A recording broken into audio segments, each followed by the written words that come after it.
পটুয়াখালীর কলাপাড়ায় একটি বসতবাড়ি থেকে জেলেদের বরাদ্দকৃত সরকারি 780 কেজি চাল উদ্ধার করেছে উপজেলা প্রশাসন। বিস্তারিত থাকছে সৈয়দ মোহাম্মদ রাসেলের প্রতিবেদনে। নীলগঞ্জ ইউনিয়নের আমিরাবাদ গ্রামের ইতালি বাড়ি নামে পরিচিত ইমরান হোসেনের বাড়িতে অভিযান চালিয়ে এসব চাল উদ্ধার করা হয়।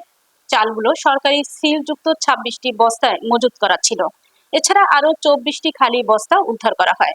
উপজেলা নির্বাহী কর্মকর্তা কাউসার হামিদ বলেন, গোপন সংবাদের ভিত্তিতে অভিযান চালিয়ে চালগুলো উদ্ধার করা হয়েছে। বাড়িতে শুধুমাত্র নারী সদস্য থাকায় কাউকে আটক করা সম্ভব হয়নি। ধারণা করা হচ্ছে বিক্রির উদ্দেশ্যে ইউনিয়ন পরিষদ সংশ্লিষ্ট যে কেউ চালগুলো ওই বাড়িতে মজুত করেছিল।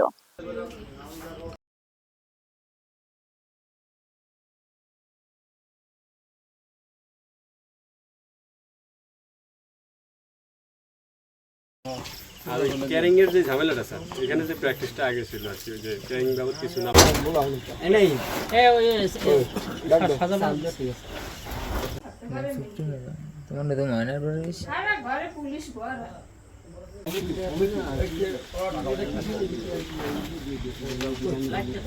আপনার স্বামী কই? আমার স্বামী তো কাউন্টারে। কোন কাউন্টারে? দেখে এটা কি?